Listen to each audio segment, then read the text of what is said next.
Hello students. अब हम लोग देखते हैं कि न्यूटन्स रिंग में जो लाइट यूज होता है, जनरली हम लोग सोडियम लाइट यूज करते हैं, उसका वेवलेंथ कैसे फाइंड आउट करना है, जो हम लोग लैब में भी करते हैं। तो हम लोग को फाइंड आउट करना है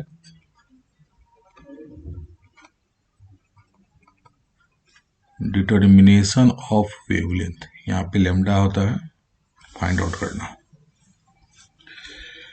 तो वेवलेंथ हम लोग फाइंड आउट करने के लिए, तो अगर इसमें वेवलेंथ फाइंड आउट करना है तो हम लोग ब्राइट रिंग से भी निकाल सकते हैं, डार्क रिंग से भी निकाल सकते हैं। तो जनरली हम लेते हैं डार्क रिंग का, तो उसमें कैलकुलेशन थोड़ा आसान होता है। तो for nth dark ring reflected system में होता है, इन रिफ्लेक्टेड सिस्टम, ये हम लोग को डायमीटर निकलता है 4n² इक्वल टू यहाँ पे होता है 4n लैम्डा आर अपॉन यहाँ पे म्यू। यहाँ पे अगर कोई मीडियम नहीं गिवन होगा तो म्यू इक्वल टू 1 कर देंगे, लेकिन हम यहाँ पे म्यू के साथ ही फाइंड आउट कर देते हैं। तो ये यहाँ पे ये n है, तो यहाँ पे भी n था, तो ये n तो नंबरिंग है, सपोज कीजिए 5 नंबर हो गया।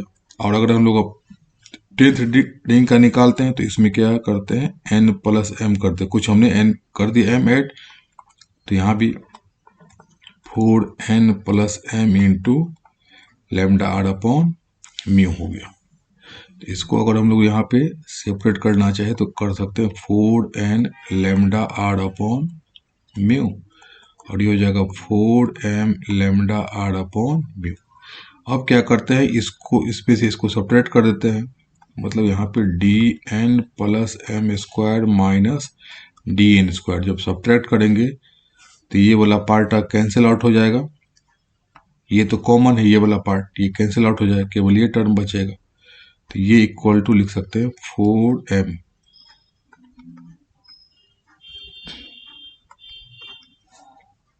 तो 4m lambda r upon mu.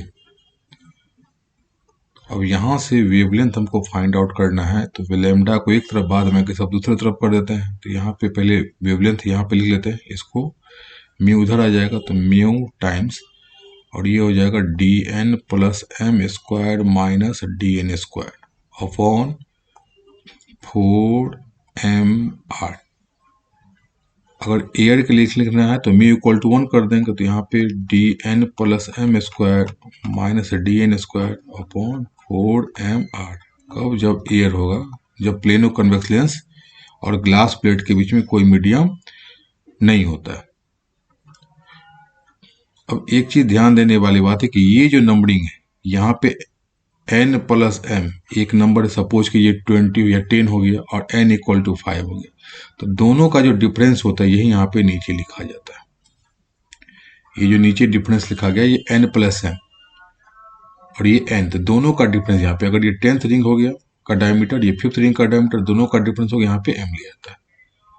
तो इस तरह से हम लोग वेवलेंथ फाइंड आउट कर लेते हैं। तो हम लोग mu हमेशा लेते हैं, कभी कभी न्यूमेरिकल्स में ना मीडियम दे देता है, तो जब नहीं याद रहता है तो कंफ्यूजन होता है, इसलिए म्यू के साथ हमेशा डिराइव करना चाहिए। और लास्ट में अगर कोई मीडियम नहीं है तो म्यू इक्वल टू 1 कर देंगे। एक चीज और यहाँ पे ध्यान देने वाली बात है कि इस फार्मूले को देखिए, इस वाले फार्मूले को, कि जब यहाँ पे ऊपर था dn इक्वल टू, तो यहाँ पे 4n था, ये वाला टर्म यहाँ पे n था, तो ये भी ये 4n था यहाँ, ये देखिए। और अगर दोनों का डिफरेंस यहाँ पे जब लेते हैं इस वाले में कि n प्लस m, तो यहाँ पे दोनों का डिफरेंस आता है, तो ये वाला टर्म n प्लस m, यहाँ पे n, तो सेम फॉर्मूला, लेकिन यहाँ पे क्या था, दोनों के डिफरेंस के बराबर आता है। तो कभी कभी जो न्यूमेरिकल्स आएगा तो हम लोग डायरेक्ट इसका यूज कर सकते हैं। जैसे सपोज कि यहाँ पे अगर आता है कि d20² और माइनस d10² या d15² कर, तो डायरेक्ट इक्वल लिख सकते हैं 4 इंटू, दोनों का डिफरेंस कितना हो जाएगा 5, तो यहाँ पे लिख सकते हैं 5 into lambda r upon mu. अगर गिवन है यहाँ पे म्यू इक्वल टू तो ठीक है, नहीं तो यहाँ पे हम लोग मीडियम को 1 ले लेंगे। तो न्यूमेरिकल्स में बहुत काम आता है, इसको ध्यान रखना होता है। तो इस तरह से हम लोग यहाँ पे वेवलेंथ फाइंड आउट कर सकते हैं, और यहाँ पे हम लोग एक्सपेरिमेंट में लैब में इस फॉर्मूले का यूज भी करते हैं। अब हम लोग फाइंड आउट करते हैं रिफ्रैक्टिव इंडेक्स। तो रिफ्रैक्टिव इंडेक्स भी न्यूमेरिकल्स में पूछा जाता है। तो डिटर्मिनेशन ऑफ हम लोग निकालते हैं, determination of refractive index mu. ये म्यू कहाँ का है, तो प्लेनो कन्वेक्स लेंस और ग्लास प्लेट के बीच का डिस्टेंस है। ये जो प्लेनो कन्वेक्स लेंस है और ग्लास प्लेट, इसके बीच का मीडियम है ये वाला जो पार्ट होता है मीडियम, जिसमें रिंग बनता है। ये जो पार्ट होता है, ये वाला पार्ट, ये वाला पार्ट होता है, इसी में रिंग बनता है। इसी का रिफ्रैक्टिव इंडेक्स निकालना होता है। इसी को हम लोग लेते हैं रिफ्रैक्टिव इंडेक्स म्यू, इसको लेते हैं म्यू। अब इसके लिए फिर वही, अगर यहाँ पे तो कोई गिवन नहीं है, ब्राइट या डार्क किसी से निकाल सकते हैं, तो जनरली हम लोग लेते हैं किसका, डार्क का। तो डायमीटर कितना, dn square equal to 4n lambda r upon mu. चाहे तो इसको इक्वेशन 1 लिख लेते हैं। फिर mth रिंग का same procedure, n plus m square equal to 4n plus m into lambda r upon mu लिख सकते हैं। दोनों को यहाँ पे सब्ट्रैक्ट कर सकते हैं, तो n plus m square minus dn square equal to, हमने देखा है दोनों का डिफरेंस डायरेक्ट लिख सकते हैं। दोनों का डिफरेंस कितना है यहाँ पे m, तो यहाँ पे 4m लैम्डा r अपॉन यहाँ पे म्यू। अब यहाँ पे इसका इक्वेशन ये 2 कर लीजिए, यहाँ पे इक्वेशन 3 हो गया। अब यहाँ पे एक तो मीडियम हो गया, तो रिफ्रैक्टिव इंडेक्स। अब अगर मीडियम हटा दे, मतलब हम लोग एयर करते, इसको हम लोग लिख लेते हैं ये वाला पार्ट मीडियम में। और फिर अगर म्यू इक्वल टू 1 कर दे, n plus m square minus dn square, ये हो गया एयर में। तो equal to mu equal to 1 कर देंगे इक्वेशन 3 में, तो 4m लैम्डा r हो जाएगा, ये इक्वेशन 4। अब हम लोग क्या करते हैं, डिवाइड करते हैं कि 4 में डिवाइड कर देंगे 3 से। तो जैसे 4 में डिवाइड करेंगे तो पहले यहाँ पे RHS को लिख देते हैं। तो 4/3, तो यहाँ पर कितना, जब डिवाइड करेंगे तो LHS में आ जाएगा, RHS वाले को पहले दिया आ जाएगा म्यू इक्वल टू, तो ये वाला एयर वाला पार्ट ऊपर, और न्यूमरेटर में, डिनोमिनेटर में जाएगा मीडियम वाला पार्ट, तो ये वाला part n plus m square minus dn square, ये वाला पार्ट आ जाएगा एयर, और यहाँ पे आ जाएगा मीडियम में dn plus m square minus dn square into medium. बस हवा पानी याद रखिएगा, समंदर, ये समंदर में पानी नीचे होता है मीडियम वाला, और हवा ऊपर में, तो हवा पानी, तो म्यू इक्वल टू हवा पानी। इमेजिन करने के लिए हवा पानी हम लोग, समंदर होता है ये हवा, तो म्यू वाला नीचे होता है और हवा वाला, एयर वाला ऊपर होता है। तो एयर जो मिलता है, एयर वाला डायमीटर ऊपर मीडियम। तो रिफ्रैक्टिव इंडेक्स हम लोग इससे भी फाइंड आउट कर सकते हैं।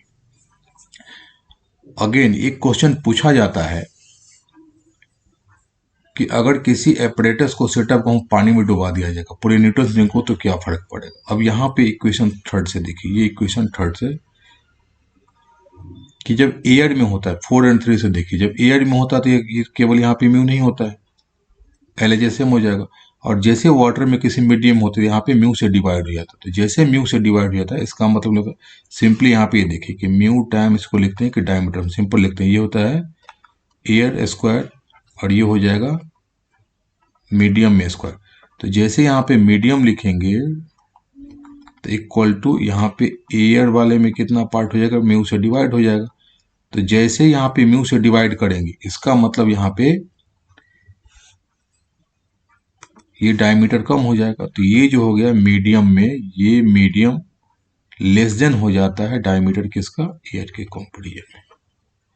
क्योंकि जैसे यहाँ पे ना, इसी से हम लोग देख सकते हैं एयर अपॉन मीडियम करके, या इसी वाले पार्ट से देख लीजिए कि मीडियम वाले पार्ट में, तो यहाँ पे जैसे म्यू आता है, इसका मतलब होता है कि यहाँ पे म्यू हमेशा 1 से ज़्यादा होता है। जैसे डिनोमिनेटर में 1 से ज़्यादा होगा तो पूरा का वैल्यू कम हो जाएगा, पूरा का वैल्यू मतलब डायमीटर कम हो जाएगा, इसका मतलब श्रिंक कर जाता है। ये क्वेश्चन 2 मार्क्स के जनरली पूछे जाते हैं कि डायमीटर या न्यूटन रिंग पे क्या इफेक्ट पड़ेगा। तो ये जो मीडियम में होगा, ये डायमीटर यहाँ पे लेस देन हो जाता है डायमीटर इन एयर, एयर के कंपैरिजन में, एयर के कंपैरिजन में ये वाला पार्ट, ये जो डायमीटर होता है,